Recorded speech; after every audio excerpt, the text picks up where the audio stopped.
Dari Gerahasa Kakala Surabaya 1062 The Voice of Love. Shalom dan selamat pagi kekasih Tuhan. Senang sekali saya Hendry Pandapotan di dalam program yang istimewa. Hari ini baru launching ini ya.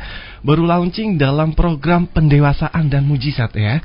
Dan pastinya saya nggak sendiri. Biasanya di edisi jam 11 gini ada program wawasan. Kali ini saya sendirian biasanya. Tapi kali ini saya ditemani oleh dua pribadi yang humoris sekali. Langsung saja Bapak Evangelis Asen Suhendra. Silakan Bapak. Iya, selamat. Gimana kabar ini? Pagi. Baik, walaupun agak lelah. Agak lelah, baru terbang dari mana ini Pak? Kok kelihatannya super baru keliling dari Jawa Tengah, kemudian terakhir kemarin baru pulang dari Malang. Oh, puji Tuhan, ini kelihatannya untuk mendapatkan jadwalnya ini yang limited sekali. Nah, bicara tentang pendewasaan dan mujizat, ini program apa sih Pak sebenarnya? Jadi begini, ya kadang-kadang kan kita sering kali mendengar ya. Saya juga sering konselingi orang yang sering kali banyak ngeluhnya gini. Pak, saya kalau konseling itu kok cuma dapat kata sabar, tunggu, percaya, imani. Tuhan tidak pernah terlambat. Pertanyaannya apa dia kurang percaya? Dia sudah orang percaya. Apa kurang beriman? Lah dia beriman, Tuhan pasti jawab. Apa kurang sabar? Lah sudah sekian tahun masalahnya tidak selesai. Apa kurang sabar? Ya.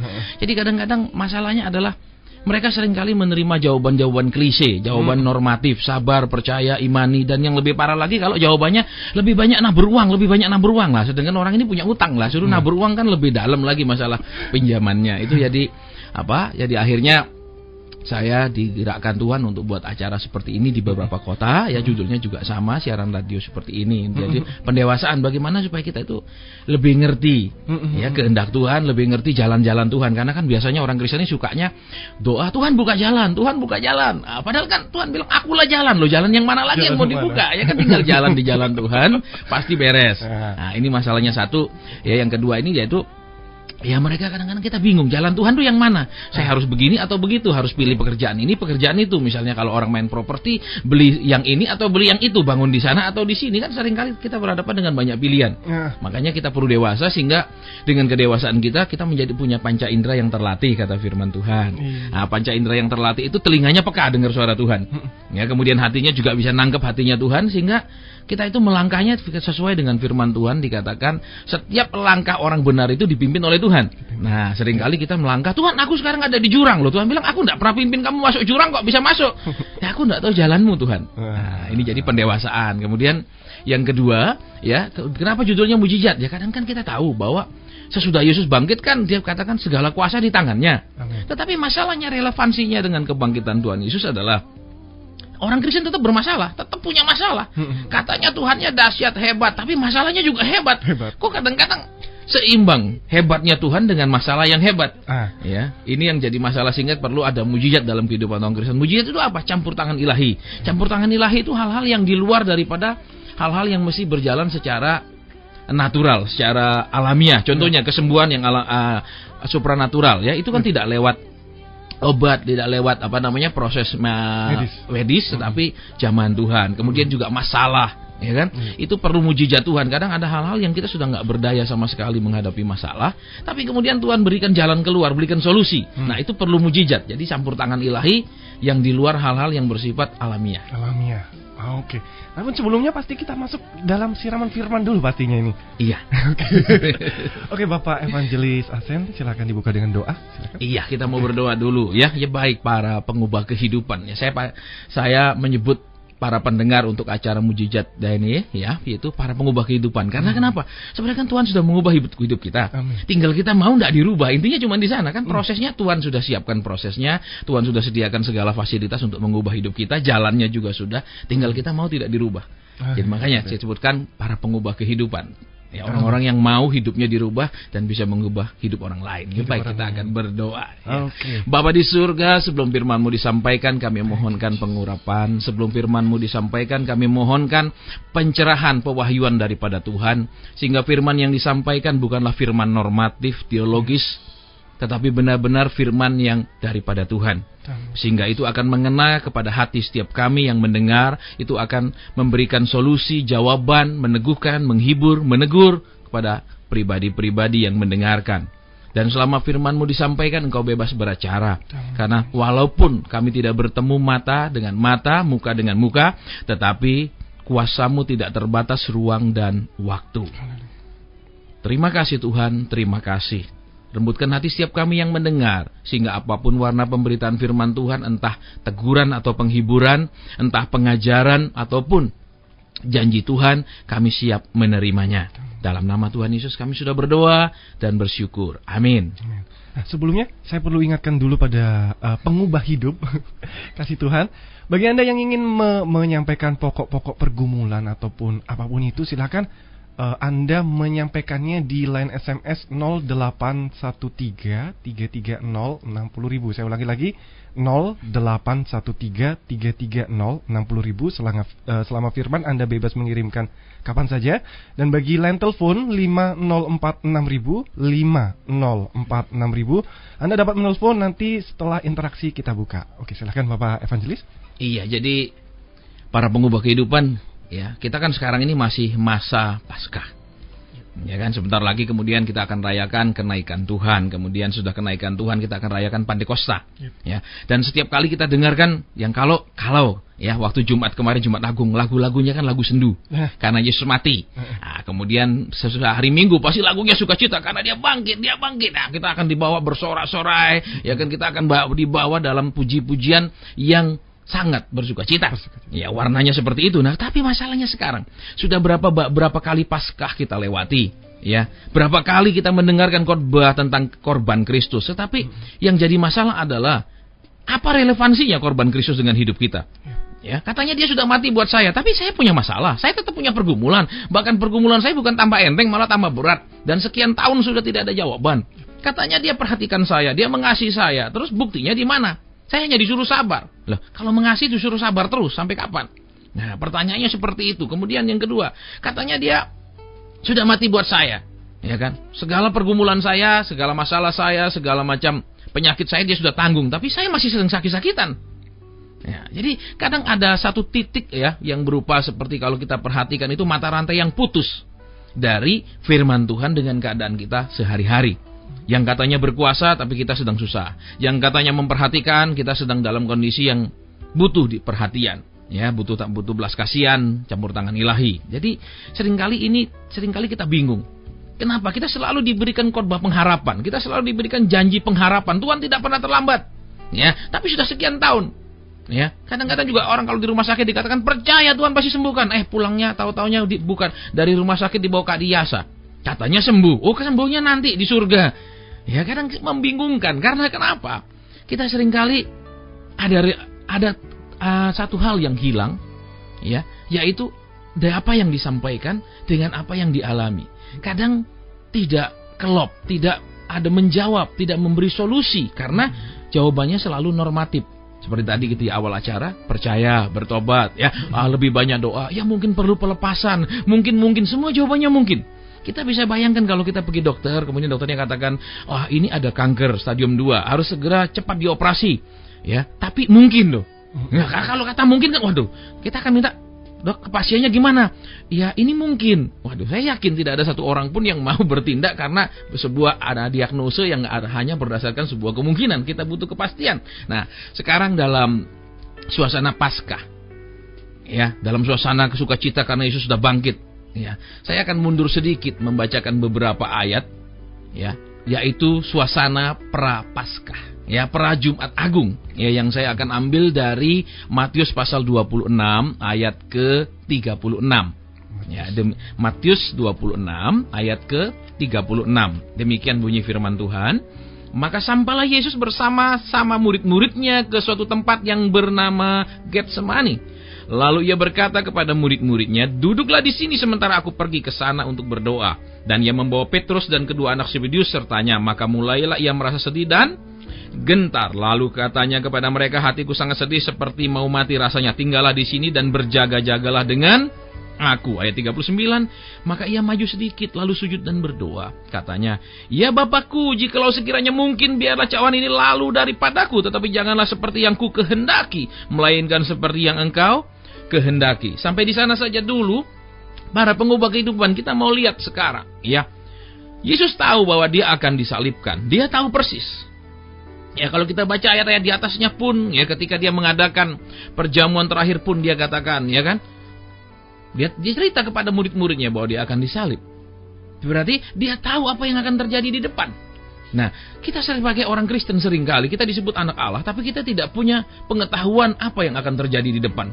Yang kita tahu cuman kita imani bahwa itu semua akan baik, semua akan diberkati, semua akan lancar, Tuhan akan meratakan dan meluruskan jalan kita. Tetapi kita mau perhatikan ada satu proses yang seringkali juga kita lupa atau kita tidak mau ikuti. Ya, firman Tuhan katakan apa? Ada satu etape dalam hidup Tuhan Yesus, walaupun sejak kelahirannya pun dia sudah mengalami penolakan, penderitaan. Kita tahu ketika dia lahir, Herodes hendak membunuh dia. Ya, sebagai bayi, dia harus dibawa mengungsi ke Mesir, kemudian balik lagi sesudah kematian Herodes. Ketika dia memulai pelayanan pun, dia mengalami banyak sekali aniaya. Bukan oleh orang Israel umum, orang Israel awam, tetapi oleh para imam, imam kepala, para ahli Taurat, orang Farisi dan Saduki. Nah, kita akan lihat dulu yang pertama. Ketika Yesus turun ke dunia, orang Israel sudah beragama. Mereka beragama Yahudi. Ya kan? Dari mana agama itu? Diturunkan kepada Musa lewat Tuhan yang sama di Gunung Sinai. Tetapi kita perhatikan, mereka sudah beragama. Jadi, apalagi mereka sudah mengadakan ibadah. Mereka sudah pergi ke bait Tuhan. Mereka sudah punya aturan-aturan hukum-hukum ibadah. Ya kan? Ada hukum-hukumnya. Terus apa lagi? Apa ada sesuatu yang baru maka Yesus perlu turun? Kita tahu yang kedatangan Tuhan Yesus tidak mendatangkan kebahagiaan. Kedatangan Tuhan Yesus yang pertama itu tidak mendatangkan sukacita. Itu bukan berita yang baik. Itu bukan good news buat orang ahli Taurat. Ya, itu juga bukan good news untuk orang Farisi dan Saduki. Karena sepanjang Yesus berkhotbah sangat sering ya, hidup keagamaan mereka, doktrin mereka, teologi dan dogma mereka yang ditegur oleh Tuhan Yesus. Kita tahu. Ya, ahli Taurat. Tuhan katakan apa? Mereka menduduki kursi Musa. Kita tahu siapa Musa di dalam posisinya di hadapan orang Yahudi adalah Musa adalah pendiri agama Yahudi. Ya, maka kursi Musa. Tapi Tuhan katakan ahli Taurat ini menduduki kursi Musa. Berarti apa? Ya, mereka walaupun memakai firman Tuhan, tapi mereka seperti mendirikan agama baru lagi. Ya, karena kenapa? Doktrin dan tafsiran mereka itu berlawanan dengan yang Tuhan mau. Kita baca di Alkitab banyak Tuhan tegur mereka. Kemudian yang kedua, Tuhan menegur orang Farisi. Di banyak contoh Tuhan tegur seperti satu perumpamaan. Tuhan katakan kepada mereka ada dua orang pergi bait Tuhan. Yang pertama orang Farisi dan yang kedua pemungut cukai. Orang Farisi ini berdoa selalu sebut perpuluhan. Dia katakan aku sudah membayar perpuluhan. Kemudian waktu Tuhan juga tegur orang Farisi, dia katakan, kamu orang Farisi, perpuluhan dari adas, jintan, segala macam kau bayar, tapi yang terutama tidak kau lakukan. Jadi, doktrin yang kalau kita perhatikan, orang Farisi ini sangat membanggakan perpuluhannya. Tapi kalau kita perhatikan di ayat-ayat firman, Tuhan tegur mereka. Karena kenapa? Tuhan katakan yang terutama, Tuhan katakan, yaitu keadilan, kemudian belas kasihan dan kesetiaan. Bukan perpuluhan. Berarti kalau kita perhatikan dari ayat itu saja kita bisa mengerti. Motifnya orang Farisi memberikan perpuluhan bukanlah tanda kasih kepada Tuhan, tanda ketaatan, tapi sebuah investasi. Mereka berharap pengembalian karena mereka tidak punya belas kasihan. Orang kalau tidak punya belas kasihan bisa memberi, apa motivasinya? Pasti aneh, bukan sebuah ketulusan, bukan sebuah pemberian, tapi sebuah investasi. Memang firman Tuhan katakan ya dengan jelas di Maliaki pasal 3. Tuhan katakan bawalah seluruh persembahan perpuluhan ke rumah Tuhan dan ujilah aku. Maksudnya apa? Waktu itu ya di zaman itu mereka tidak membawa perpuluhannya. Maka Tuhan katakan kalau kau lakukan aku berkati. Artinya Tuhan seperti mau berkata dengan kata lain, dengan bahasa lain. Kalau kau lakukan perintahku kau tidak akan rugi. Tetapi kemudian dirubah menjadi kalau kau berikan aku akan lipat gandakan. Itu diterjemahkan seperti itu. Padahal perpuluhan bukanlah investasi. Ini yang seringkali kita salah mengerti. Sehingga kalau kita beri dan kita berharap itu diganti 36 kali, 60 dan 100 kali ganda. Ya, orang Farisi melakukan seperti itu karena Tuhan bilang keadilan, belas kasihan. Tuhan bilang suruh mereka berbelas kasihan kepada orang lain. Ya, tapi kalau kasih pengemis, pengemis tidak bisa kasih kita lipat ganda. Tapi kalau kita antar, kita akan didoakan berlipat. Ya, ini. Kemudian kita perhatikan, ya, untuk orang Saduki juga kita tahu, ya, Tuhan bicara apa? Tuhan katakan rubuhkan bait Allah ini dalam 3 hari aku bangun kembali. Kita tahu di zaman itu keagamaan, ya, semua kuasa keagamaan dipegang oleh orang Saduki. Imam besarnya pun berasal dari golongan Saduki. Jadi apa? Mereka pegang kuasa keagamaan. Mereka punya wibawa. Mereka bisa mengeluarkan aturan. Mereka bisa mengeluarkan keputusan-keputusan secara agama. Tuhan bilang rubuhkan bait Allah itu. Aku bisa bangun dalam 3 hari. Maksudnya apa? Berarti Tuhan bicara menegur mereka kan bahwa apa yang saat ini tidak legitimate. Kasarnya begitu dalam bahasa hukumnya. Tuhan berikan yang seharusnya, yang sebenarnya seperti ini. Nah, mereka kan merasa terancam tentu saja. Loh, kalau bait Allah dirubuhkan, kami bekerja di bait Allah, kami akan kehilangan pekerjaan, kami akan hilang penghasilan, kami akan hilang kedudukan. Dan kita tahu yang menjatuhkan hukuman mati itu imam besar kan? Dia harus dibunuh. Karena kenapa? Perasaan terancam, perasaan akan terguncang penghasilannya, posisinya, kedudukannya. Ya, beberapa hari lalu saya baca di salah satu koran itu ya, dimuat di Jawa Pos yang judulnya ada subjudulnya yang luar biasa. Waktu hari Paskah, hari Jumat, saya ada pelayanan di Jawa Tengah, saya baca di Jawa Pos. Itu yang dikatakan apa? Imam-imam berhati neraka. Ya, luar biasa waktu saya baca.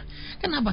Kan mereka mestinya mengajak orang beragama penuh kasih, ya kan, penuh sabar. Tapi begitu ada perasaan terancam kedudukan, posisi, penghasilan, bunuh saja ini orang, ya kan? Seperti itu. Jadi kedatangan Yesus yang pertama itu tidak seru buat semua orang mendatangkan itu sebagai berita sukacita, sebagai berita Injil, tapi itu bisa berupa sebuah berita malapetaka. Karena kehidupan agamawi mereka ditegur. Dogma doktrin mereka yang salah Tuhan tegur dengan keras. Bahkan kita tahu, ya kan, karena orang Saduki yang menguasai bait Tuhan dibuat untuk dagang. Ya kan? Mungkin banyak yang belum mengerti. Kan di luar orang Israel tidak boleh masuk bait. Berarti apa? Dari hasil penggalian ekskavasi ditemukan ya di bekas bait Tuhan yang ada itu, bait Tuhan zaman Salomo, itu di sebelah selatannya itu ada sebidang tanah ya, sekitar 30 kali berapa 20 meter kalau tidak salah, itu saya belajar waktu saya sekolah di World Mission Course ya. Jadi disebutkan disitulah tempatnya, di sanalah tempat orang-orang yang non Yahudi kalau mau beribadah kepada Allah Israel, mereka hanya boleh di sana. Ya, mereka hanya boleh di tempat itu, di sebuah lapangan itu. Jadi tidak di dalam bait Allah, mereka tidak boleh masuk, selain Yahudi tidak boleh. Nah, jadi oleh orang-orang sana, oleh imam-imam itu dipakai untuk berdagang. Ya, dipakai untuk bisnis. Jadi orang-orang non-Israel, orang-orang non-Yahudi yang mau beribadah kepada Allah Israel, ya, tidak bisa. Kenapa? Karena tempat itu dikuasai mereka. Nah, sekarang kita mau kembali kepada firman Tuhan. Ya, apakah berita Paskah ini menjadi berita sukacita buat kita? Atau ya cuman berita seperti tahun lalu, seperti 5 tahun lalu, seperti 10 tahun lalu, berita yang sama? Atau sebuah berita yang berbeda? Nah, kita mau lihat sekarang lagi. Sebelum Tuhan Yesus disalib, firman Tuhan katakan, dia berdoa. Bahkan Alkitab katakan, dia berdoa sampai 3 kali. Ya, dia berdoa 3 kali, dan yang ajaib doanya mengatakan apa? Ya, dengan jelas dia katakan di dalam doanya, ya Bapakku, jikalau sekiranya mungkin, biarlah cawan ini lalu daripadaku. Tetapi janganlah seperti yang kukehendaki, melainkan seperti yang engkau kehendaki. Berarti apa? Dia sudah lakukan mujizat. Ya, dia sudah taat dalam hidupnya. Tetapi sekarang dia masuk dalam satu etape yang berbeda, suatu fase yang berbeda dari hidupnya. Dia harus disalibkan. Dan kita tahu, dia berdoa sampai 3 kali, Alkitab catat. Tapi yang ajaib, doanya tidak bilang, saya tengking, saya patahkan, aku hancurkan rencana imam-imam besar. Tidak. Doanya, Bapa, kalau mungkin ini lalu, tapi biar kehendakmu yang jadi. Kita perhatikan, seringkali orang Kristen terlalu banyak ya, kalau di dalam bahasa Jawanya itu wis towo dengar pengajaran, terima terobosan, terima jalan keluar, terima kelimpahan, terima. Tapi kalau mulai masuk ke fase hidup berserah, hidup menyerah sepenuhnya kepada kehendak Tuhan yang kita sudah tahu, hidup melakukan kehendak Tuhan yang kita tahu, kita akan tangking, patahkan. Mungkin kita pakai macam-macam media, minyak mungkin, garam mungkin, anggur kita patahkan. Ya, kenapa? Karena ada etapa yang senang tidak senang harus kita lewati, yaitu etapa salib. Ya, jadi kadang-kadang kita selalu terlena dengan pengajaran yang mudah dan murah, yaitu percaya saja, kita pasti menang, tahun terobosan, tahun ini, tahun. Ya. Waktu saya masih sekolah minggu, waktu saya masih remaja, tidak pernah ada tahun-tahun yang selalu dikasih judul-judul.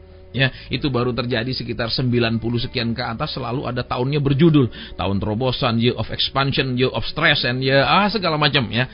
Padahal selalu saya lebih setuju the years of living dangerously. Itu lebih cocok ya. Baik, jadi kita lihat di sini, dia apa? Dia tahu kehendak Tuhan. Ya, dia tahu kehendak Bapaknya apa? Dia harus disalibkan. Dia berdoa kalau mungkin lalu. Tapi yang luar biasa kita tahu di bawah yang ketiga dia katakan, ya, di dalam doanya yang ketiga kalinya. Ya. Yang luar biasa kalau kita baca di ayat yang lain, dia katakan apa? Kalau tidak mungkin, jadilah kehendakmu. Berarti kita mau lihat dulu sekarang, ya. Yesus saja harus mengalami proses disalibkan. Nah, proses apa? Dia harus masuk ke proses itu untuk dia bisa lanjut lagi ke proses yang lain. Kita tahu tidak ada kebangkitan tanpa kematian. Ya, sesudah dia bangkit, dia baru katakan kepada murid-muridnya, segala kuasa ada di tanganku. Sebelum kematiannya, dia tidak pernah bicara seperti itu. Kita bisa buka ayat-ayat yang lain, tidak pernah ada Yesus katakan segala kuasa. Tapi sesudah kebangkitannya dia baru katakan segala kuasa. Berarti dia hanya bisa peroleh urapan itu, dia bisa peroleh kembali kedudukan itu sesudah dia mengalami kematian. Nah, banyak kita orang Kristen, Tuhan, aku percaya Engkau berkuasa, aku percaya Engkau dahsyat, ya, aku percaya Engkau sanggup melakukan segala perkara. Lakukanlah. Tuhan bilang, maaf nak, dengan iman bukanlah cara atau remote control mengendalikan Tuhan, tetapi iman adalah jalan Tuhan untuk mengendalikan, mengatur, membimbing umat Tuhan. Jadi kebalikannya, kalau kita seringkali iman, saya imani Pak, saya terlalu percaya dia sembuh, buktinya mati. Ya, saya sering mengalami kalau pelayanan-pelayanan rumah sakit, saya dengar doa, kami percaya dia kau sembuhkan. Ya, iman tidak bisa sekarang begini, iman tidak bisa memaksa Tuhan.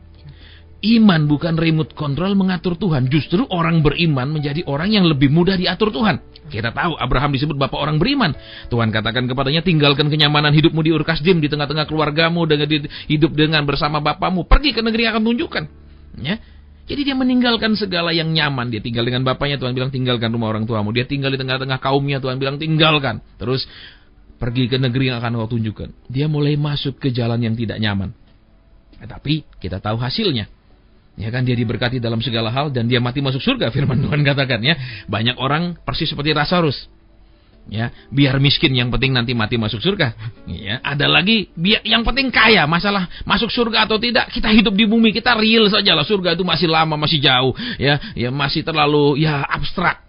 Persis seperti perumpamaan orang miskin dan Lazarus. Lazarus melarat sekali hidupnya tapi mati masuk surga. Sedangkan si orang kaya setiap hari berbahagia. Firman Tuhan katakan dia setiap hari berpesta, bersuka cita. Saya ketemu banyak orang yang sangat kaya, kalau sudah konseling nangis-nangis. Nah, orang kaya ini lebih dahsyat, setiap hari bersuka cita. Tetapi mati kita tahu dia kepanasan di dalam siksaan. Jadi anak Tuhan tidak boleh ada di dalam dua ekstrim ini. Ya, makanya di dalam cerita waktu Tuhan Yesus bercerita itu dia katakan, maka waktu Lazarus mati, ya, dia dibawa ke pangkuan Abraham, ada orang ketiga di dalamnya, dan kita tahu Abraham diberkati dalam segala hal. Di bumi dia kaya raya, dia mati masuk surga. Itu yang dahsyat, ya kan? Jadi tidak hanya enggak apa-apa, saya di bumi kontrak saja, ya. Sebentar lagi pengangkatan. Ya, saya di bumi ya sederhana saja. Kenapa? Nanti di surga baru. Wah, ini juga tidak seimbang. Ya, dalam segala hal Tuhan tahu kita juga harus butuh segala sesuatu di bumi, ya kan? Jangan sampai waktu kita meninggal tetap matanya melek. Ya, tidak rela mati, melek terus matanya, sehingga takut kalau orang yang kesana misalnya ya ke Adiasa mau lihat di mana dibanukan baringkan sementara itu, waduh kok masih melek. Ya kan, kenapa? Karena Tuhan belum pernah punya mobil mewah, misalnya Harrier, naiknya bemo. Ya, kalau hujan kehujanan Tuhan naiknya roda 2, belum pernah punya roda 6 truk, ya, misalnya begitu. Jadi kadang-kadang anak Tuhan ini agak ruwet, ya, karena namanya anak toh. Ada yang bersikap anak-anak, ada yang sudah dewasa, namanya anak kan. Kita kalau ketemu orang, anaknya berapa? Oh, anaknya 3, 1 sudah kuliah, ada 1 lagi SMP, 1 lagi masih kecil, ya kan. Namanya anak kan tingkatannya beda-beda. Ada anak dewasa, ada anak-anak, ada anak bayi. Jadi macam-macam, makanya disebut anak Tuhan, makanya levelnya beda. Nah, kita kembali ke kebenaran di sini karena waktu kita terbatas. Jadi para pengubah kehidupan bisa kirim SMS ke nomor ya yang tadi disebutkan 0813 330 6000, tapi tolong tidak menyebutkan nama. Ya, cukup masalahnya saja, tidak usah menyebutkan nama ya. Nanti juga di sesudah firman Tuhan kita akan terima konseling interaktif, dan tolong sama sekali tidak menyebutkan nama. Jadi kalau kita berdoa misalnya ada pernyataan dari Roh Kudus, jadi tidak perlu orang lain yang tahu, karena ini siaran kan banyak didengar orang. Ya, sehingga privasi Anda tetap terjaga, ya, tidak perlu sebutkan nama, hanya masalahnya saja. Ya, baik, kita lanjutkan dulu. Dikatakan di sini, Tuhan berdoa, Yesus berdoa dan berdoa dan berdoa. Kita perhatikan. Ya. Di akhir doanya dia katakan, kalau tidak mungkin jadilah kehendakmu. Jadi orang sekuat berdoa itu, ya, mestinya akan menuju kepada penyerahan total. Bukan maksa Tuhan nyerah. Aku setekun doa Tuhan, ayo kerjakan, ayo lakukan. Kita paksa Tuhan dengan ketekunan kita. Yesus mengajar hal yang sebaliknya. Justru orang yang sangat kuat berdoa menjadi orang yang menyerah kepada kehendak Bapa di surga. Ini yang berbeda dengan para pendoa saat-saat ini. Baik, yang kedua kita perhatikan dari pengajaran di sini, ya, ketika itu tidak bisa dilalukan, ya, dia rela disalibkan. Dan kita tahu ketika dia disalibkan, firman Tuhan katakan tidak lama, tidak setahun kemudian baru dia bangkit, tapi 3 hari kemudian. Nah, kenapa banyak orang Kristen punya masalah tidak selesai-selesai bertahun-tahun? Bisa, ya, bisa karena ketidakrelaan diproses. Bisa ketidakrelaan mengalami harus jalan di jalan-jalan yang Tuhan suruh, memberontak, melawan. Ya, saya ingat ada satu keluarga punya masalah. Ya, istrinya minta didoakan. Kemudian kita berdoa dan Tuhan katakan diam. Tuhan katakan diam. Tugasmu hanya diam. Ya, istrinya tidak bisa terima. Kenapa? Satu saat dia lihat suaminya kelakuannya begini. Dia tidak tahan, dia lawan suaminya, dia bersikap keras. Suaminya bukannya takut, suaminya bilang, ya kita cerai saja. Ya, suami sudah nggak peduli, makanya Tuhan sudah katakan diam, jangan bicara, kau hanya bawa dalam doa. Saat ini hati suamimu begitu kerasnya, ya perlu dilunakan di dalam doa. Dia tidak bisa terima. Hasilnya, ketika dia keras, suaminya bilang, ya sudah kita pisah saja. Dia bingung. Kenapa? Karena dia tidak mau nuruti cara Tuhan. Nah, kita perhatikan, ya, Yesus harus mengalami salib, mati total. Ya, benar-benar mati. Tidak setengah mati kan? Tapi mati, benar-benar mati. Nah, masalahnya sekarang coba kita perhatikan. Setiap kali Paskah, ya, di hari Minggu kebangkitan, yang khotbah yang kita dengar khotbah apa? Ya, masalahnya sekarang coba kita perhatikan. Ketika Yesus bangkit, para penjaga yang merupakan serdadu daripada Pilatus itu melapor ke imam-imam kepala dan para tua-tua. Kemudian para tua-tua kasih uang, tutup mulut kepada para prajurit, sehingga para prajurit ini mengatakan, oh tidak, dia dicuri, kami ketiduran, dia dicuri.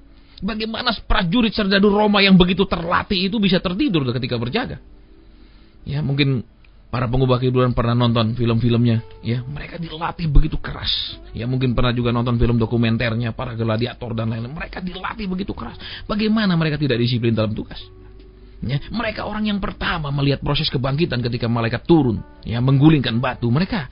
Tapi kemudian mereka menyampaikan kepada imam-imam kepala. Imam-imam kepala merubah berita itu. Kita perhatikan, ya, berita apa yang kita dengar waktu Paskah? Apa berita cuman imam-imam tidak menyangkal dia pernah hidup?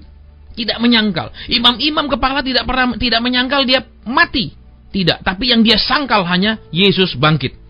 Yesus tidak bangkit, Yesus terus mati, tidak pernah bangkit. Itu yang dia sangkal. Nah, kita mau perhatikan, ya, para pengubah kehidupan. Imam-imam kepala tidak menyangkali Yesus pernah hidup di bumi. Tidak menyangkali dia pernah bikin mujizat, karena semua yang dia lakukan di tempat terbuka. Ya, tidak disangkal, yang dia sangkali cuma kebangkitannya. Dia tidak bangkit. Nah, seringkali berita yang kita dengar setiap kali Paskah, setiap kali di Minggu Kebangkitan, Yesus menyembuhkan, Yesus menolong, Yesus akan memberkati. Bukankah itu semua pekerjaan Yesus sebelum dia disalibkan? Semua itu pekerjaan sebelum dia disalibkan. Nah, sesudah dia bangkit, dia tidak lagi ada kesembuhan satupun yang dia lakukan. Yang dia lakukan berbicara, mengajar mereka tentang kerajaan Allah. Ya, beritanya menjadi lebih terfokus.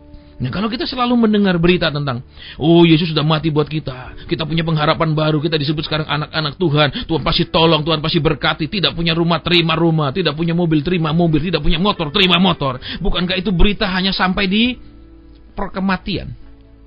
Tapi berita kebangkitan itu ada fase selanjutnya.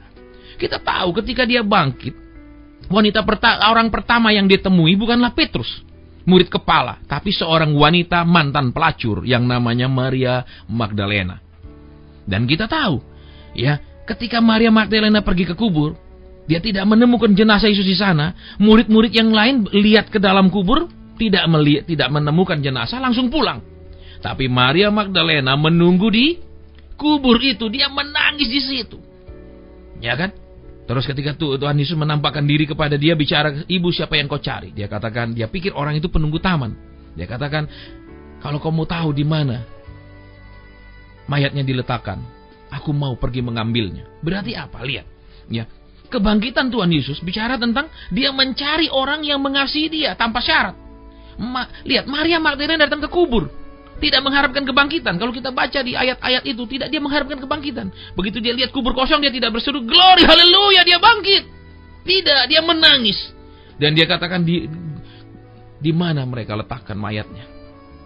Berarti, sekalipun Yesus tidak buat apa-apa, dia tetap cinta Yesus. Sekalipun Yesus mati, sudah tidak berdaya lakukan apa-apa buat dia cinta. Nah, berapa banyak orang Kristen sudah merayakan Paskah demi Paskah, kebangkitan demi kebangkitan. Tapi ketika Yesus seperti berdiam diri, tidak buat apa-apa, kita sudah malas berdoa, malas pergi ibadah, kita sudah tidak lagi tertarik dengan hal-hal rohani.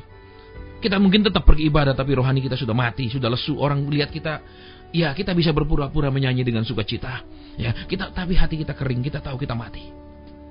Orang yang pertama kali Tuhan menampakkan diri Maria Magdalena, ya, dia pergi ngapa ke kubur itu? Walaupun itu hanya mayat, dia ingin dekat dengan mayat itu. Sering kita ingin dekat dengan Yesus karena dia bisa buat segala sesuatu buat kita. Kalau sudah dia tidak bisa diperintah, tidak bisa diatur, tidak bisa beri, kita mulai mundur, dan mundur. Ini yang banyak terjadi dalam hidup orang percaya. Baik, kita kembali ke pokok bahasan yang tadi, ya. Kita perhatikan di situ. Yesus, dia katakan dia menyerah kepada kehendak Bapaknya. Dia katakan, jadilah kehendakmu. Kemudian dia disalibkan. Berapa lama? Hanya 3 hari. Jadi, yang menarik adalah kalau ada ayat lain yang mengatakan, akan saya baca dulu, ya. 1 Petrus pasal 3 ayat ke-19. Ya, 18 dan 19. Sebab juga Kristus telah mati sekali untuk segala dosa kita. Ia yang benar untuk orang-orang yang tidak benar, supaya ia membawa kita kepada Allah. Ia yang telah dibunuh dalam keadaannya sebagai manusia, tetapi yang telah dibangkitkan menurut roh. Dan di dalam roh itu juga ia pergi memberitakan Injil kepada roh-roh yang di dalam penjara, yaitu kepada roh-roh mereka yang dahulu pada waktu Nuh tidak taat kepada Allah. Ketika Allah telah menanti dengan sabar waktu Nuh sedang mempersiapkan bahteranya, di mana hanya sedikit, yaitu 8 orang yang diselamatkan oleh air bah itu. Kita mau perhatikan. Ketika dia taat, ketika dia berserah, kematiannya hanya 3 hari. Tidak lama. Nah, banyak orang Kristen, kenapa masalah saya tidak berselesai? Kenapa problem saya tidak selesai? Kita periksa penyerahan kita sungguh-sungguh sama Tuhan. Mungkin banyak orang bilang, saya sudah menyerah, Pak. Kita mau periksa, kita mau jujur. Ya, banyak orang, kenapa menyerahnya artinya kita cari pendeta A, pendeta B, pendeta C, pendeta D. Masalahnya apa? Pendeta A jawab, doakan, cuma nubuat akan tertolong. Pendeta B doakan segera. Pendeta C doakan sabar menunggu. Pendeta D doakan Tuhan tidak pernah terlambat. Mungkin pendeta E doakan, ya pokoknya tetap beriman. Kita bingung sampai kapan. Nah, kita perhatikan lagi di sini. Ketika dia berserah sungguh-sungguh, dia katakan jadilah kehendakmu. Nah, sering kita tidak mau masuk dalam proses yang berupa penderitaan. Kita tidak mau masuk dalam proses berupa tidak ada jalan keluar. Kita tidak mau masuk dalam proses berupa padang gurun. Kita tahu orang Israel di padang gurun, mereka tidak bisa mengharapkan metik buah di padang gurun untuk makanan, bahan makanan. Mereka hanya berharap kemurahan Tuhan tiap hari. Itu pun masih melawan. Ya, tergantung sama Tuhan saja masih melawan, apalagi sudah kelimpahan. Nah, kita seringkali juga seperti itu contohnya. Lagi butuh Tuhan, belum dijawab aja udah malas-malasan cari Tuhan. Apalagi sudah dijawab, percayalah akan bilang, Tuhan saya izin dulu ya 1 tahun. Atau saya izin dulu sampai masalah lain datang, saya akan baru datang lagi kepadamu. Ya, kita sering kalau kita baca tentang sejarahnya orang Israel di padang gurun, kadang kita jengkel, kita marah, kita kesel baca. Kok ngelawan, kok bebal sekali, kok mokong. Tapi tanpa disadari sifat-sifat seperti itu juga ada dalam hidup kita. Ya. Kita bilang hidupku di tanganmu, tapi ketika Tuhan bilang baik di tanganku, engkau ingat firman di kitab Yeremia, engkau adalah tanah liat di tangan penjunan. Waduh, kalau itu aku tidak mau ayatnya Tuhan, betul? Aku mau tanganmu mengangkat aku, meninggikan aku, membuat aku mungkin jadi pengusaha terkenal, mungkin jadi pembicara terkenal, tapi jangan proses aku. Para pengubah kehidupan, kita lihat, Yesus mati secara daging, ya, tubuhnya ya menjadi jenazah. Iya kan? Tetapi perhatikan di dalam apa yang kita baca di 1 Petrus pasal 3. Sekalipun tubuhnya sudah tidak berdaya, rohnya pergi. Kalau kita perhatikan, ya, rohnya pergi menginjil ke roh-roh yang di dalam penjara. Berarti apa? Mungkin akan ada waktunya kita mengalami penyaliban. Tubuh kita sudah tidak berdaya, otak kita, pendidikan kita, pengalaman kita, prestasi kita tidak bisa mengeluarkan kita dari pergumulan dan masalah yang sedang kita hadapi. Tuhan mau roh kita tetap bisa mengerjakan kehendak Tuhan. Kita masih tetap bisa berdoa. Mungkin kita tidak bisa bayar utang kita. Mungkin kita tidak bisa membuat rumah tangga kita menjadi rukun kembali. Tapi roh kita masih tetap bisa bertumbuh, bisa mengerjakan kehendak Tuhan, bisa berdoa, bisa memohonkan kemurahan. Baik untuk diri kita pribadi, untuk kita bertahan, tetap percaya, tetap beriman, tetap sabar menunggu sampai waktu Tuhan. Iya kan? Roh kita tetap bisa. Nah, banyak orang lebih tertarik Tuhan memperhatikan jasmaninya, tidak memperhatikan rohaninya. Ya, kita seringkali kita jujur. Kalau misalnya penghasilan kita turun, kita akan bingung, kita akan panik, kita akan berdoa. Tapi kalau kita sudah malas doa, besok masih bisa.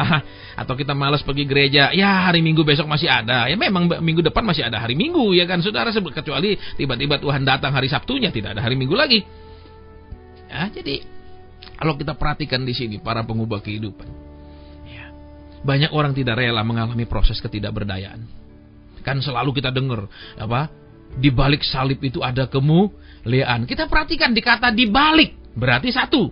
Kalau katakan ya seorang pendaki gunung dikatakan di balik gunung itu ada air terjun, berarti dia harus mendaki dan turun sampai ke air terjun itu. Kan katanya di balik salib. Betul, berarti kita harus mendekat kan?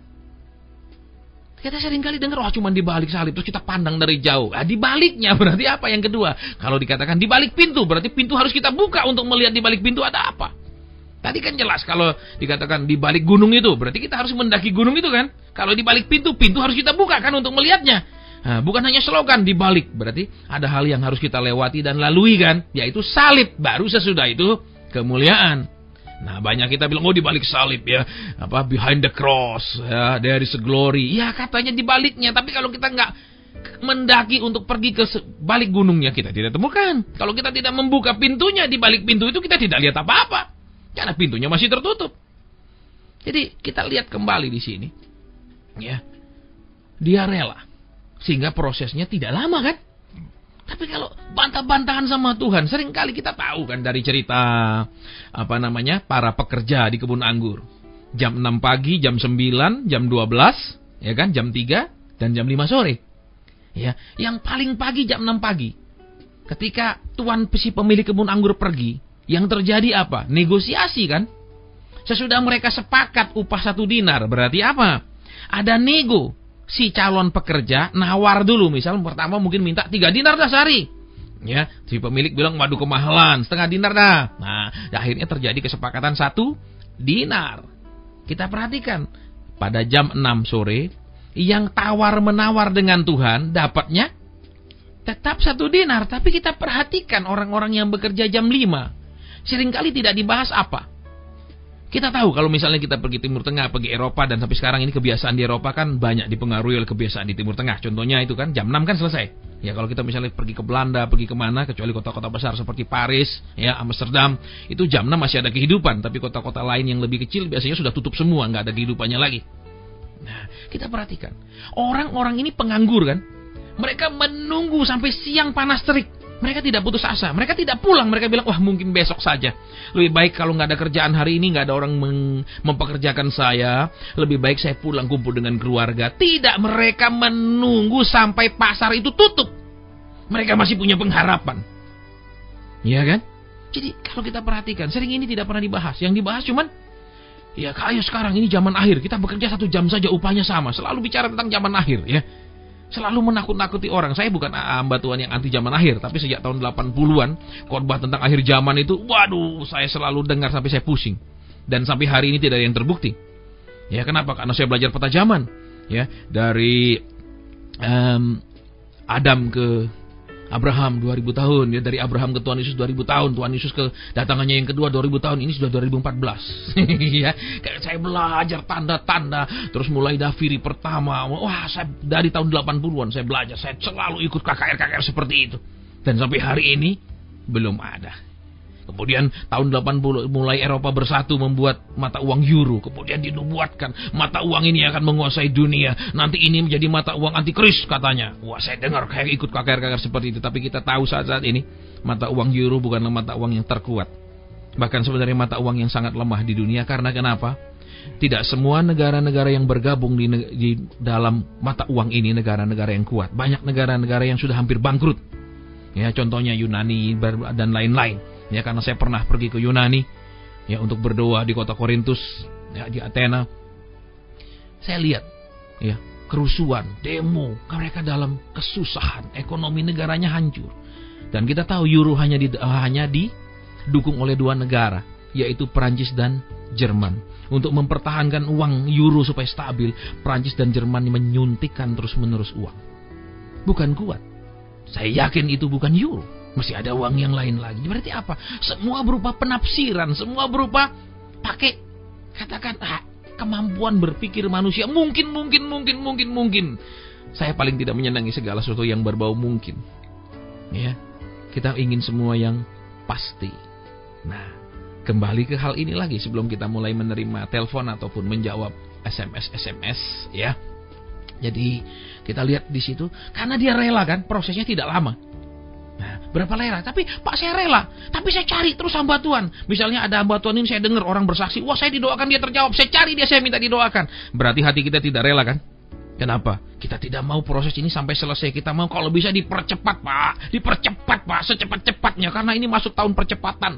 Saudara-saudara kita tahu kalau semua dipercepat, contohnya, ya. Misalnya 3 tahun lagi baru kita dijawab, tapi dijawab bulan depan, berarti ada percepatan 3 tahun. Termasuk kita akan mati lebih cepat kan? Karena percepatan tidak hanya bicara masalah kita dijawab, tapi percepatan juga bicara segalanya akan menjadi cepat kan? Termasuk cepat mati.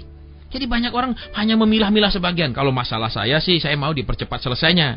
Tapi pertumbuhan rohani saya, ya Tuhan maklum lah, saya memang orangnya begini. Mau apa lagi, ya kan? Dari nenek moyang saya tidak pernah baca Alkitab sampai habis, ya toh. Mungkin kakek saya dulu dari lahir udah Kristen, ya dari zaman Portugis, misalnya dari zaman Belanda udah kita Kristen. Tapi sampai hari ini nggak pernah baca Alkitab sampai habis. Ya, bapak saya juga, ibu saya juga, ya saya baca Kejadian 1 pasal 1, ya Wahyu pasal terakhir itu. Jadi nggak pernah baca.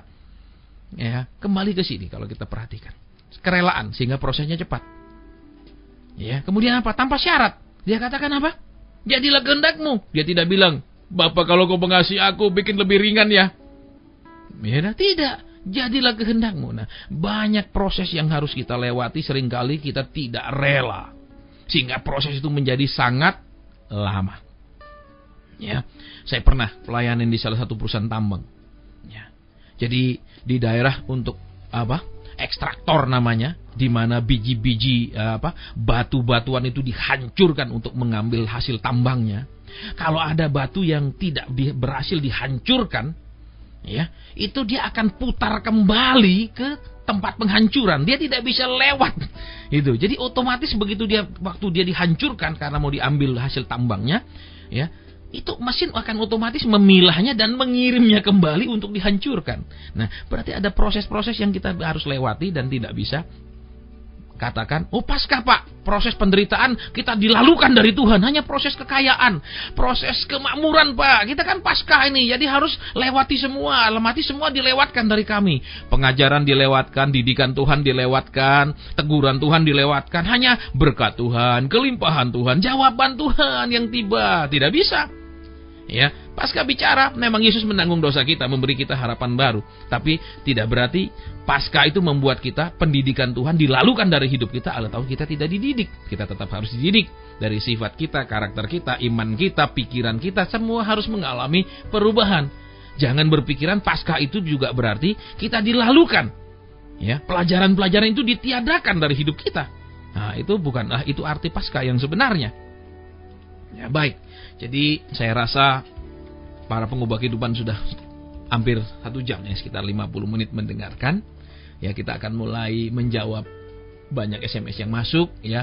Kemudian juga buat para pengubah kehidupan yang mau konseling interaktif bisa mulai menelpon sebentar lagi sesudah pujian ini. Tapi mohon kembali tidak menyebutkan nama dan mohon pembicaranya tidak berunsur sara. Ya, kita akan mendengarkan satu pujian dan kita akan mulai menjawab SMS yang masuk dan telepon yang masuk.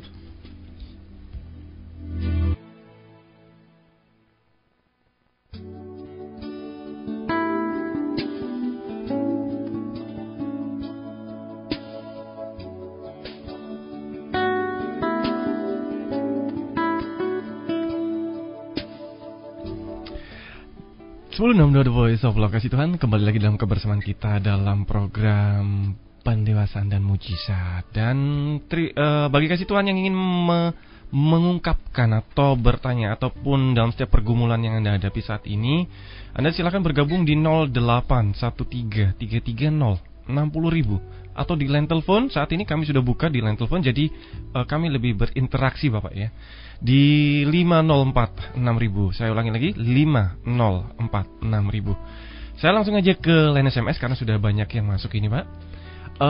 Shalom Bapak, selamat pagi. Saya nih nomor teleponnya 0627. Mau tanya apakah orang Kristen kalau meninggal boleh dikremasi atau dibakar? Terima kasih, Tuhan Yesus memberkati. Baik, jadi ada dua. Ya. Ada telepon masuk, bisa dulu. Ya. Oke, di line telepon. Shalom, selamat pagi. Selamat siang ya. Selamat siang Sagakala. Halo. Shalom, selamat siang Ibu. Ya, saya Ibu Endang tanya. Ibu tolong tidak menyebutkan nama. Ya, maaf. Ibu langsung saja ke masalahnya. Ya, saya gini, saya tempo hari seringkali memberi perpuluhan sebelum saya sakit. Setelah saya sakit, saya dikasih belanja anak-anak saya tidak cukup untuk memberikan perpuluhan. Itu dosa apa enggak, Pak? Baik, saya perlu jawab ya. Jadi begini, di dalam perjanjian lama, perpuluhan itu pun tidak wajib untuk semua jenis penghasilan. Ya, contohnya, walaupun di Israel itu ada sumber ada danau tempat mereka mendapatkan ikan, Tuhan hanya mengajarkan perpuluhan dari hasil pertanian dan peternakan. Pak. Tidak pernah disebutkan dari kalau kau dapat ikan 1 daripada 10 ikan harus jadi persembahan, itu tidak pernah ada. Jadi sekarang kasusnya ibu ya. Ibu kan sekarang tidak bekerja, hanya terima dan itu pun tidak cukup. Terus kalau sudah tidak cukup dikasih perpuluhan lagi, kurangnya siapa yang nutup? Nah, banyak pengajaran ekstrim begini Bu, pokoknya imani saja, percaya saja, pasti Tuhan cukupkan, kan begitu diajar. Iya, seringkali yang ngajar itu yang akan nerima uangnya kan. Betul Bu. Jadi mereka tidak mau tahu kesulitan orang, pokoknya percaya saja lah. Kalau saya sebagai hamba Tuhan percaya bahwa saya dicukupkan Tuhan, saya nggak akan nuntut orang kasih saya perpuluhan dong. Saya akan memaklumi, karena kenapa? Tuhan kan menilai orang kasus per kasus. Ibu punya kondisi, dia tahu hidup dari anak-anak. Nah kalau ibu dengan kesulitan dikasih anak saja masih kurang, benar-benar kurang kan Bu, dari beri anak nggak cukup kan? Terus harus bayar perpuluhan lagi, semakin kurang. Yang nanggung siapa? Saya takut kalau nanti utang. Iya, kemudian sampai berutang. Utang yang kita pakai bayar perpuluhan. Apakah benar? Kan tidak. Berarti sekarang ibu satu kata saja ya. Kalau dari kelompok ekstrim itu biasanya bilang harus bayar, pokoknya mau nggak mau kurang nggak kurang pokok bayar. Nah ini ya, Tuhan kita tidak se-ekstrim itu Bu. Dan tidak sekejam itu. Dia bukan penagih pajak surga Bu. Ya, jadi Tuhan mengerti. Ya, Pak? Saya bilang bukan tidak apa-apa Bu. Kan kondisi ibu sekarang apa-apa dalam kekurangan kan. Ya, saya mau berdoa buat ibu ya. Ya, Bapak di surga, kami mau berdoa buat anak kekasihmu. Dia dalam kondisi sakit dan dia hidup dari tunjangan yang dikirim oleh anak-anaknya. Kami mau berdoa buat anak-anaknya. Tuhan berikan bukan apa yang ada sekarang, Tuhan berikan lebih dan lebih lagi, sehingga bisa mengirimkan kepada ibu mereka, sehingga ibu mereka tidak akan kekurangan, tetapi cukup, bahkan limpah, sehingga juga kewajibannya membayar perpuluhan bisa dia lakukan. Terima kasih Tuhan, terima kasih. Kami berdoa kepada Tuhan kami yang Maha Kuasa. Dalam nama Tuhan Yesus Kristus kami sudah berdoa, dan kami percaya kami hanya bisa berdoa, tapi Tuhan menjawab doa-doa orang benar. Dalam nama Tuhan Yesus Kristus. Haleluya. Amin. Kalau doa tetap sehari sampai 5 kali loh. Amin. Baca firman tetap, saya cuma perpuluhan saya tidak bisa. Ya kan yang gini Bu. Di perjanjian baru kan tidak ada dibahas itu harus, ya kan? Itu kan di perjanjian lama di kitab Maliaki. Jadi Tuhan tahu keadaan ibu, tidak usah terintimidasi, tidak usah jadi takut, kecuali ibu limpah pura-pura nggak punya, ya itu lain lagi. Kalau memang sama sekali memang tidak ada, kan Tuhan lebih tahu Bu dari orang lain. Iya Pak. Iya, baik, Tuhan berkati Ibu. Iya. Oke, silakan dilanjutkan Bapak tadi untuk dikremasi atau dibakar orang Kristen itu bisa. Baik, jadi sebenarnya ada dua doktrin yang berlawanan ya. Yang pertama, karena katanya ada kebangkitan. Berarti kalau nanti kita dikremasi, apa yang dibangkitkan? Ini yang pertama ya. Terus yang sealiran dengan ini lagi, di zaman perjanjian lama itu dikatakan hanya raja-raja yang hidupnya tidak benar yang dikremasi. Nah, kemudian diambil dari sana, berarti yang dikremasi orang tidak benar. Nah, kita perlu hati-hati. Kenapa? Contohnya, ya kita mesti lihat kasus per kasus. Yang pertama misalnya, karena nanti kalau dia meninggal, terus karena ada kebangkitan, terus kebangkitan itu apa yang dipakai bangkit kalau nggak ada sisa tubuhnya? Lah kita tahu sekarang. Kalau orang itu sudah meninggal 1000 tahun lalu, apa yang sisa di kuburnya? Mungkin tulang pun sudah tidak ada. Ya kan? Dan jangan berpikiran Tuhan kalau membangkitkan itu mesti ada bahannya. Tuhan melakukan sesuatu mesti ada sesuatu bahan dasarnya. Tidak ada. Ketika dia ciptakan langit dan bumi kan nggak ada pakai dasar, hanya dengan kata. Ya, contohnya lagi. Ya, ini yang pertama. Yang kedua memang dikatakan diambil dari penafsiran perjanjian lama. Kalau rajanya hidup tidak benar, mereka ada yang mati dibakar, ada yang mati dibakar. Nah, kesimpulannya mati dibakar nggak benar, orang nggak benar lah. Sebentar dulu, itu kan kesimpulan. Ada nggak ayatnya yang mengatakan kalau orang mati dikremasi itu pasti penjahat? Tidak kan? Jadi itu sebuah kesimpulan. Jadi diambil-ambil, diurut-urut, kemudian disimpulkan, dan itu sangat lemah. Ya, sangat lemah dasarnya. Jadi kemudian kita lihat lagi, kalau mereka misalnya tinggal di Hong Kong atau katakan tinggal di Jepang, ya, untuk punya makam, ya, itu mahalnya minta ampun. Ya, mungkin mereka beli rumah lebih murah daripada beli tanah makam.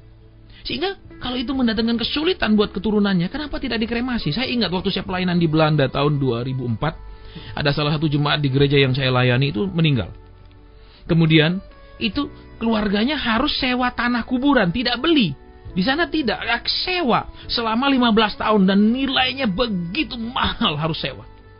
Jadi kita perhatikan sekarang ada hal-hal yang kita memperlakukan Tuhan itu seperti Tuhan di hukum Taurat. Kemudian yang kedua, kita memperlakukan Tuhan itu seperti kita tahu benar-benar Tuhan, sehingga kita ambil kesimpulan. Ya, kalau raja itu dibakar berarti kesimpulannya begini. Sebentar dulu. Ya, itu kan kesimpulan kita. Kalau tidak ada tertulis benar-benar, jangan menyimpulkan sesuatu yang begitu lemah dalilnya. Ya. Jadi saya katakan dalam banyak kasus kremasi boleh. Ya, tapi kalau alasannya ya daripada saya repot belikan tanah kuburan, udahlah lebih murah saya kremasi. Nah, ini anak tidak berbakti, ya kan? Dan kalau misalnya kita tahu di kuburan seperti di Surabaya kan masih murah, ya di Keputih milik pemerintah, ya pemerintah sediakan, ya kan? Kenapa sih tidak dikubur saja? Ya jangan makanya sekarang kembali ke motivasi. Kalau motivasinya benar, dalam arti kita sudah nggak ada keluarga lagi, misalnya gitu, ya. Terus misalnya nggak ada biaya. Ya dari benar-benar tidak mampu, ya sudah toh bisa. Tapi kalau memang mampu terus alasannya demi efisiensi supaya nggak keluar banyak, udahlah dikremasi aja, ya mungkin itu juga kita kurang menunjukkan kasih kepada orang tua. Jadi boleh tidaknya kembali harus dinilai kasus per kasus. Ya, tidak ada doktrin yang jelas sekali menuliskan bahwa itu harus memang tradisi orang Israel, tradisi Timur Tengah tidak ada tentang kremasi. Ya, tapi bukan berarti karena tidak ada kemudian tidak boleh dikremasi. Ya, jadi kembali ke sini kita harus berdasar firman tertulis. Kalau nggak ada tertulisnya benar-benar tertulis, ya jangan kita buat menjadi sebuah dogma yang kita begitu kuat pegang. Oke, di line telepon. Shalom, selamat siang Sangkakala. Shalom, selamat siang. Halo, ya. Iya, langsung saja Bapak. Oke, Om Asun, halo. Iya, langsung saja, tidak usah sebut nama dan lain-lain. Masalahnya apa? Iya. Masalahnya tahun 2012 itu saya berhenti kuliah. Iya. Dengan janji 1 tahun kalau misal melakukan hal yang di luar kuliah itu nggak ada hasil, saya nurut keluarga untuk balik lagi. Berarti coba usaha selama setahun? Ya macam-macam. Iya, baik. Ya. Nah terus sekarang mulai hilang arah gitulah. Jadi bingung jalan ke depan itu gimana. Tanya Tuhan juga. Mungkin sayanya kurang peka atau gimana. Baik, jadi sekarang masalahnya kan gini, sudah 1 tahun keluar kuliah, ya, dengan rencana kalau gagal di dalam misalnya apa yang dicoba, balik kuliah lagi begitu. Tapi dasarnya nggak terlalu seneng sih kuliah, nggak cocok. Begitu, nggak cocok. Tapi dari semua fakultas itu semua jurusan nggak ada yang seneng. Nggak cocok. Waduh, semuanya. Iya. Hampir semua sih. Waduh. Dulu udah pernah nyoba 2 semester. Ya. Dasarnya kuliah juga lebih besar dari keluarga sih. Baik. Mama atau papa yang lebih nekan? Oh, keluarga besar. Oh, keluarga besar. Harus kuliah, harus punya gelar sarjana. Iya. Mau jadi apa kalau nggak sarjana? Gitu. Wah, saya tahu itu, saya baca Bill Gates nggak sarjana itu jadi orang paling kaya di dunia. Iya, herannya. Baik, jadi sekarang saya nggak bisa jawab secara normatif. Normatifnya kan gini, Ya kalau nerba, ya sudahlah, tunjukkan ketaatan, turuti saja. Ya toh. Padahal firman Tuhan juga bilang, orang tua mendidik kita apa yang mereka anggap benar kan? Ya belum tentu benar di mata Tuhan, ya toh. Ya saya juga kemarin baca nggak tentang ini, yang apa, pendiri WhatsApp, pakai WhatsApp nggak? Oh iya. Ya, pendiri WhatsApp itu kan orang gagal toh, orang miskin kan? Nah, terus makan pun dia harus ngantri makanan kan? Iya, tapi sekarang jadi salah satu orang kaya ya, paling kaya ya. Iya, jadi gelar sarjana nggak dia tuh? Enggak. Ya, tapi jangan juga loh, mereka nggak sarjana semua. Misalnya lagi ya almarhum Lim Swee Leong nggak sarjana kan? Iya. Orang mantan orang paling kaya Indonesia kan? Nah, terus diambil semua yang nggak sarjana sukses. Terus saya nggak perlu sarjana, ya salah juga kan? Kan jalan orang kan lain-lain. Nah itu. Jangan diambil, wah Bill Gates aja nggak sarjana. Ya, ini kan repot kalau begini. Nah, ya kita pembenaran. Sekarang. Nah sekarang masalahnya, terus mau bagaimana? Iya, sekarang saya tanya usia berapa ini sekarang? 20. Baik, kita berdoa ya. Oke. Bapa di surga, Engkau kenal anakmu ini. Dan dia katakan dia sedang bingung mengambil jalan. Firman-Mu mengatakan Engkaulah jalan. Sekarang apa jalan yang harus dia lalui? Dia katakan pelajaran-pelajaran fakultas apa dia tidak suka, jurusan apa dia tidak suka. Kemudian apa yang dia harus lakukan Tuhan, supaya benar di mata Tuhan. Mari Tuhan. Amin. Satu kata saja ya. Roh Kudus bilang gini, kenapa selalu di dalam rohnya selalu bilang nyerah. Maaf ya, saya simpulkan langsung ya apa yang saya dapat dari Roh Kudus ya. Oke. Tidak menjadi orang yang begitu tegar dan tahan banting. Gitu. Selalu berakhir dengan nyerah. Kata tekun itu berarti apa? Tekun berarti perseverance bahasa Inggrisnya. Melakukan sesuatu sampai berhasil, apapun rintangannya. Itu namanya ketekunan. Nah, selama ini Roh Kudus bilang nyerah. Coba diuji. Oke. Bukankah menjadi orang yang lebih katakan, maaf kata kalau saya sebut, rapuh dan mudah menyerah. Yang kedua, ya, 2 tahun lalu pernah janji apa yang tidak dilakukan? Itu apa ya? Coba diuji, diingat dulu. 2 tahun lalu Tuhan bilang. Tahun berapa itu? 2 tahun lalu, berarti sekarang 2004, 2002. 2012. Ya, 2012. Apa yang diingat? Aku janji tapi nggak dilakukan. Aduh. Kurang ingat. Ada janji sama keluarga 2 tahun lalu. Janji apa?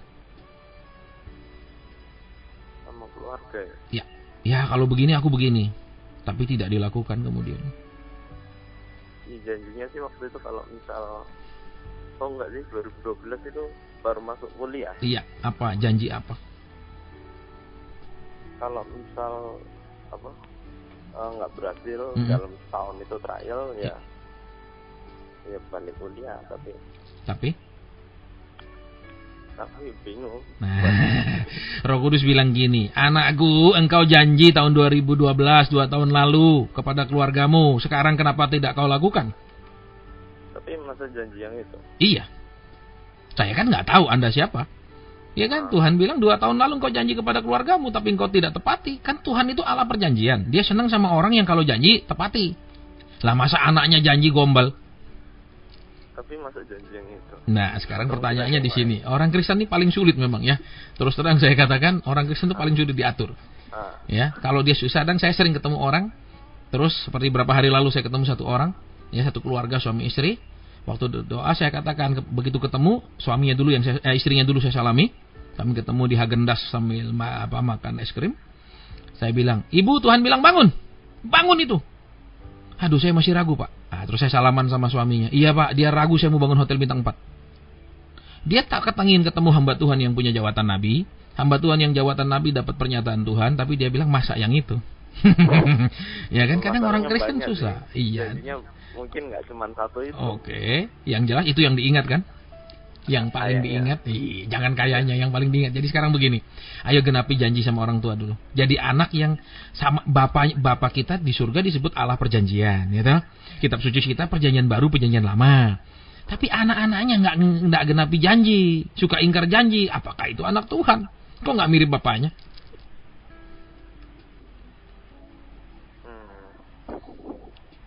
Ya, jadi nanti gini aja, karena terbatas kita harus terima telepon lain lagi ya. Kalau mau lebih lanjut nanti datang ibadah doa ibadah di ini restoran Dermaga ya di Manyarkertoarjo. Kita mulai jam 7 malam. Oke. Ya, ibadahnya gratis, tidak ada persembahan apapun sampai pulang.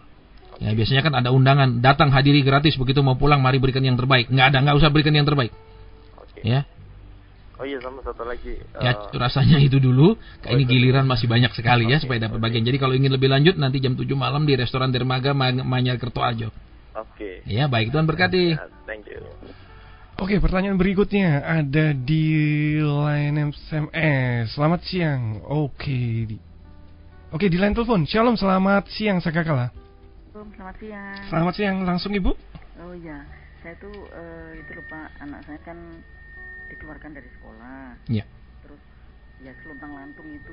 Sebenarnya dia itu pinter sebetulnya, kayak bengkel itu, karena kan Tuhan beri talenta itu ya, bisa kayak dandani sepeda itu. Iya. Tapi sekarang itu enggak mau ke gereja itu loh Pak. Katanya sek gitu. Nah, alasannya apa Bu? Dia enggak tanya. Kenapa sih enggak mau pergi? Kenapa? Kenapa enggak mau pergi? Enggak pernah nanya. Nanti katanya gitu. Oh. Aku saya ngenteni bertobat katanya. Oh gitu ya. Nunggu seperti itu. Gitu. Nah, temennya itu kan banyak yang lain iman ya. Dia tuh dipinjemi MP3 perdebatan antara. Iya, sekarang begini Bu. Sekarang pertanyaannya ya, gini. Akhirnya, masalahnya kan anak ini nggak mau. Sekarang kita mau berdoa aja Bu ya. Oh iya ya. Kadang-kadang begini. Ya saya pernah konselingi satu keluarga. Saya pernah Ya. bunuh diri Pak dulu. Oke. Iya. Jadi begini. Saya cerita sedikit Bu ya. Saya pernah konseling satu keluarga ya. Istrinya minta sama saya, dia bilang, Pak Hasan, itu tolong ya doakan suami saya. Kapan saya bisa konseling sama Pak Hasan secara khusus? Suami saya kerasukan setan. Pergi gereja nggak mau, baca firman nggak mau, berdoa nggak mau, pergi persekutuan nggak mau, pergi komsel nggak mau, sudah kerasukan setan Pak. Nah, saya bilang oke, nanti ketemu sama saya langsung, tolong ajak suamimu, karena yang sakit kan yang harus ke dokter Bu kan, nggak boleh titip pesanu ya. Kan begitu Bu ya, biasanya kan mana ada orang, aduh Pak dokter anak saya di rumah Pak dokter sakit-sakitan. Nah, dokternya bilang bawa sini dong, betul. Nah, terus di harinya ibu itu datang. Saya bilang, mana suaminya Bu? Kan kita janji ketemu suaminya. Suami saya di luar belum nggak mau masuk. Saya bilang tolong panggil dia masuk dong. Ya lama sekali saya tunggu, setengah jam lebih dia bujuk suaminya. Akhirnya suaminya masuk dengan wajah yang ketekuk. Karena kan begitu duduk istrinya langsung ngomong, ini loh Pak, nggak mau doa, nggak mau baca firman, nggak mau pergi komsel. Pokoknya semua nggak mau, ini kerasukan setan Pak. Saya katakan maaf ya Ibu, kita doa saja, apa masalahnya. Kemudian kita berdoa, Tuhan apa masalahnya, suaminya tidak mau ke gereja, nggak mau doa, nggak mau, semua nggak mau, ini sudah jadi kayaknya kerasukan setan kan. Kemudian waktu kita doa Tuhan bilang, suaminya sakit hati kepada istrinya. Kemudian saya katakan, maaf ya, saya bilang Pak, Bapak sangat sakit hati kepada istri. Yang ajaib, suami ini nangis. Biasanya kan istri menangis, ini suami nangis. Waduh, saya tungguin, wah ini ajaib. Ternyata wanita juga bisa menyakiti pria, tidak hanya wanita menjadi korban pria. Ini yang ajaib kan, emansipasi Bu Kartini bisa saling menyakiti jadinya. Ya, baik. Jadi kita lanjutkan. Dia bilang betul Pak. Sudah dia tenang, sudah dia nangis lama, dia bilang betul Pak. Istri saya itu kalau ngomong itu nyakiti sekali. Bukan hanya nyinggung saya, nyinggung orang tua saya. Karena yang wanita berasal dari keluarga kaya. Yang pria berasal dari keluarga ya biasa, ya keluarga kelas working class gitu, kelas pekerja. Mereka menikah, karena kan kalau orang nikah kan nanti kita cari bersama lah, nanti kita akan bersama. Ternyata 20-an tahun menikah, suaminya nggak pernah bisa berhasil usaha. Nah, istrinya dalam kondisi jengkel terus-menerus lihat suaminya nggak pernah berhasil, ngomong gini, kamu tuh memang goblok dan kamu tuh memang keturunan orang goblok. Buktinya bapak mamamu sampai hari ini miskin karena kamu tuh keturunan orang goblok, orang bego. Jadi suaminya sakit hati sekali. Istrinya yang rajin pergi gereja, ya kan, rajin pergi persekutuan-persekutuan yang ada di Surabaya, ya kan, rajin pergi komsel, semua rajin. Tapi omongan kalau ngomong tajam minta ampun, kalau nyakiti luar biasa. Maka terus saya bilang, nah berarti maaf ya Ibu, suaminya Ibu ini tidak kerasukan iblis, ya, yang iblisnya ya Ibu sendiri, kayak gitu kan? Ya, nah sekarang Ibu bilang anak ini tidak mau sekolah, ya kita akan berdoa Bu. Saya tidak kenal Ibu, makanya saya bilang tidak. Dengarkan dulu Bu. Ya, saya katakan begini. Saya tidak kenal Ibu. Kenapa saya tidak perlu menyebutkan nama? Supaya kalau ada teguran Tuhan yang keras, tidak malu karena tidak tahu siapa yang nelpon kan? Ya kalau sebut nama, alamat itu kan nanti tidak baik. Jadi kita akan berdoa Bu ya. Anak ini kita akan berdoa. Kenapa nggak mau sekolah? Nggak mau sekolah, nggak mau ke gereja kan? Ya kita akan doa. Sebabnya apa? Ibu nanti cek bener nggak? Ya kan gitu. Bapa di surga, kami berdoa buat Ibu kekasih. Yang anaknya tidak mau sekolah, dikeluarkan dari sekolah dan tidak mau pergi gereja, dia katakan nanti kalau sudah bertobat baru pergi. Padahal orang-orang yang mau bertobatlah yang ada di dalam gereja, bukan orang-orang yang sudah bertobat tapi mau terus bertobat. Kami tidak tahu apa yang membuat dia tidak mau pergi ibadah. Engkau yang tahu persis sebab anak ini, Tuhan. Kenapa dia tidak mau ibadah? Engkau yang tahu persis akar masalahnya, kenapa anak ini dikeluarkan dari sekolah dan berkelakuan seperti ini. Bapa, mari ungkapkan. Kami tidak tahu, tapi Engkau memperhatikan semua anak-anak-Mu. Mari jawab ya Tuhan, mari ungkapkan, sehingga ibu ini mengerti, sehingga ibu ini mendapatkan solusi yang harus dia kerjakan, petunjuk yang harus dia lakukan, supaya masalahnya selesai. Terima kasih Tuhan, terima kasih. Ibu, saya mau tanya ya. Halo? Halo? Ya, anak ini bukan anak nomor 1 kan? Nomor 3. Betul.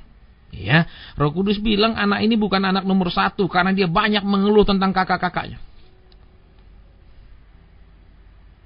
Ibu tidak usah sebut nama kakak-kakaknya. Iya. Iya. Dia banyak sekali mengeluh, kakak-kakakku itu loh, kakak-kakakku itu. Nah, saya tidak tahu bagaimana dia diperlakukan atau bagaimana ibu memperlakukan kakak-kakaknya sehingga anak ini menjadi ya nggak Pak ya, nggak pilih kasih saya tuh. Baik. Apa yang dibuat pilih kasih, wong suami saya ya pensiunan. Baik. Dia minta sepeda motor dibelikan. Baik. Katanya mau sekolah, ternyata enggak. Nah, terus kenapa dia ngeluh tentang kakak-kakaknya? Ibu pernah tanya nggak dia kenapa dia ada sakit hati dengan kakak-kakaknya? Ya karena dia tuh enggak, mungkin yang lain nurut Pak ya, dia enggak nurut sendiri itu loh. Nah, terus kalau ndak nurut kan tentu saja ada perbedaan kasih toh Bu. Masa anak nurut sama ndak nurut ibu sama perlakuannya ngomongnya ramah? Enggak toh, masih ada kalau yang Jadi Tuhan bilang dasarnya ada dia luka sama kakak-kakaknya. Kekecewaan jadinya dia sebagai adik. Itu akarnya Bu. Nah sekarang ibu nanti selesaikan itu, panggil dia, ajak ngomong, kenapa sih kamu? Jangan kita bersifat defensif Bu. Artinya, enggak, aku persamakan, kamu kan semua anakku. Lah, kalau dia menilai berbeda gimana Bu? Lah sekarang itu gini loh Pak ya, dia tuh jam sekarang tidur, malam itu pulang sampai pagi. Ya saya enggak mau negor itu marah. Kakaknya ya diam aja gitu loh Pak. Baik. Padahal dia bukan kalong Bu ya. Kalau kalong biasanya keluar maghrib, pulangnya pagi. Ya. Jadi sekarang begini Bu. Ya, banyak hal sih yang saya mau bicara di sini, tapi kalau lewat ini mungkin agak keras, teguran-teguran Tuhan ya. Karena waktu kita berdoa tadi Tuhan beritahu, dia rohnya berbicara kakak. Makanya saya bilang anak ini kan bukan anak pertama, dia punya kakak. Iya, ada kekecewaan sama kakak-kakaknya. Gitu. Nah ini yang mesti dikorek Bu, kekecewaan apa saja. Kan beda, dia kan bukan Yusuf Bu. Kalau Yusuf dikecewain sama kakak-kakaknya, dia tetap dekat Tuhan, makanya jadi orang hebat kan. Kalau ini dikecewakan Tuhan malah jadi kacau dia. Mungkin juga nama besok kalau sudah dibaptis kan Bu anaknya? Enggak mau. Nah nanti kalau dia bertobat kasih nama Yusuf Bu ya. Dimusuhin sama kakak-kakaknya tapi jadi orang hebat. Iya. Ya? Baik, itu saja. Nanti kalau ibu mau lebih lanjut bisa datang ke ini ya, di Persekutuan Gunung Tabor ya, di Resto Dermaga ya, Jalan Manyar Kertoajo, kita mulai jam 7 malam. Ya, baik, Tuhan berkati Ibu. Ya, terima kasih. Iya. Oke, langsung ke pertanyaan berikutnya di line SMS. Ini banyak sekali ya. Di line SMS saya telepon ya. Shalom, selamat siang Sangkakala. Shalom, selamat siang Sangkakala. Halo. Iya. Mau nanya, ini kan sedang dengar radio maksudnya. Iya. Maksudnya sekarang bisa langsung nanya ke Pak Asen. Langsung silakan. Oh, iya. Jangan sebut nama ibu, langsung aja masalahnya ya. Iya. Apa yang mau didoakan? Saya mau nanya itu maksudnya apa yang harus saya lakukan? Saya banyak ngalami hal-hal yang rasanya sudah di luar nalar gitu. Oh, di luar nalar mengerti gimana tuh Bu? Misalnya bisa pergi Bali tanpa naik pesawat, terbang gitu. Di luar nalar kan macam-macam Bu. Bukan, maksudnya banyak hal-hal yang membuat sulit di kehidupan gitu loh maksudnya. Oh gitu. Iya. Baik Ibu, saya mau baca satu ayat ya. Iya. Untuk menjawab Ibu itu diambil dari 1 Petrus pasal 4 ayat 1. Ya, saya akan baca begini bunyinya.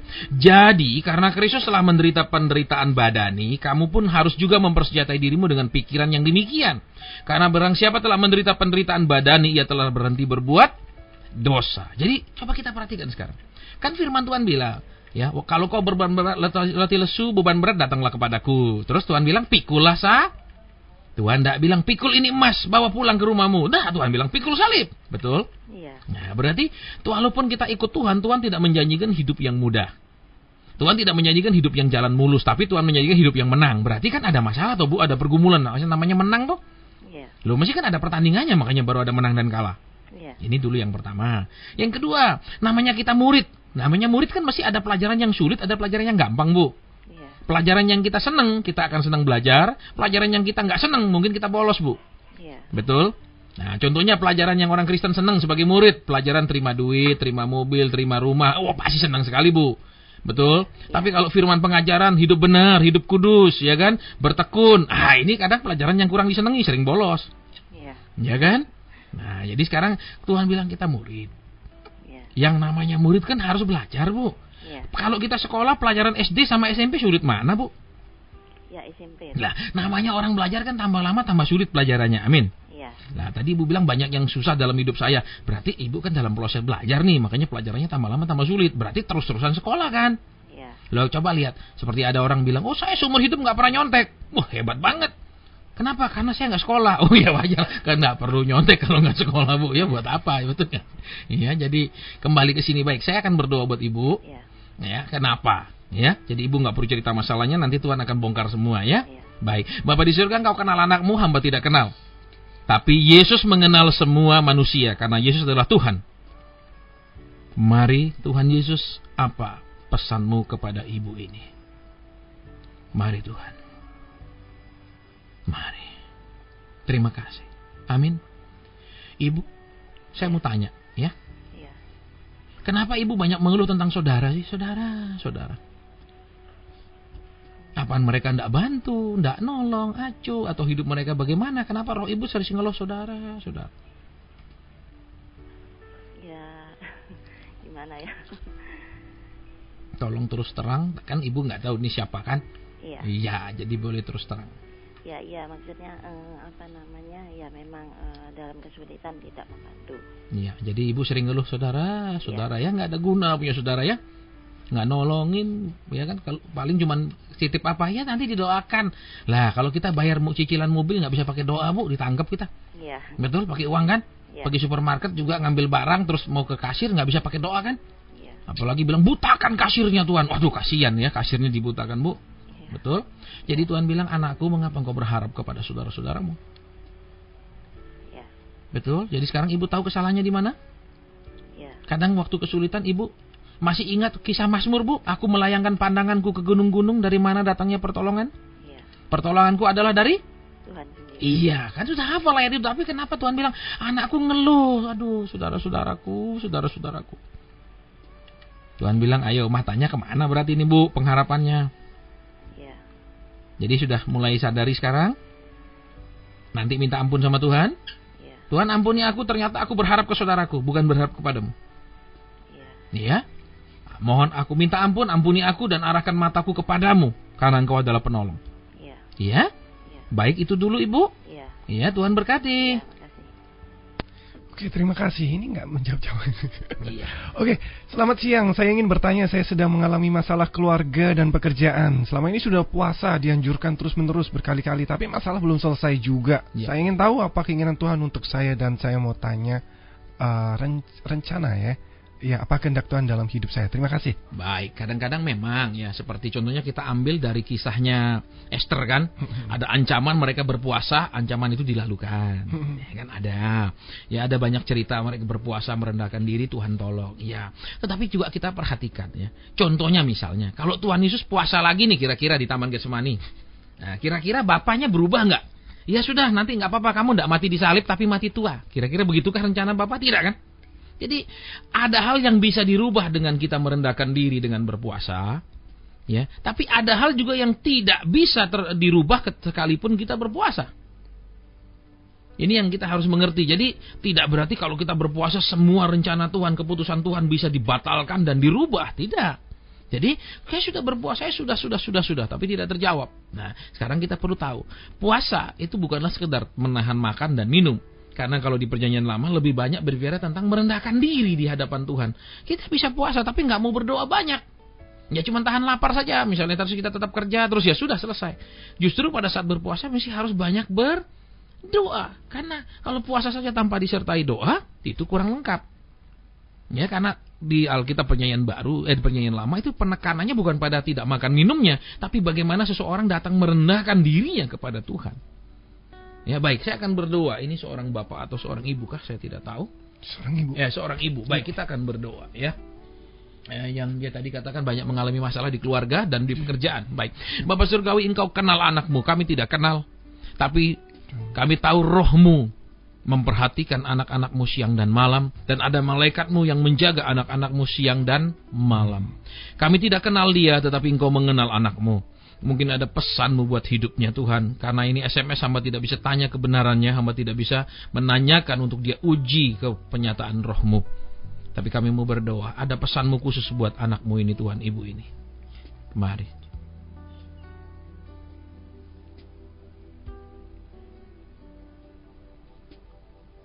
Terima kasih.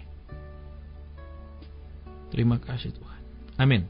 Ya, saya tidak mendapatkan kata buat ibu ini ya yang punya masalah di pekerjaan, dan ini dia tanya. Saya mendengar kata beli.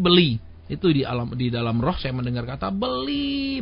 Berarti saya tidak tahu saat ini apakah engkau punya masalah, ada kerinduan, entah beli apa, kendaraan, beli rumah dan lain-lain yang tidak tercapai sampai hari ini. Ingin beli, tapi belum tercapai sampai hari ini. Ya, saya tidak tahu karena ini kan SMS, jadi kita tidak bisa online. Tapi Tuhan tahu kerinduanmu, Tuhan tahu apa yang kau inginkan.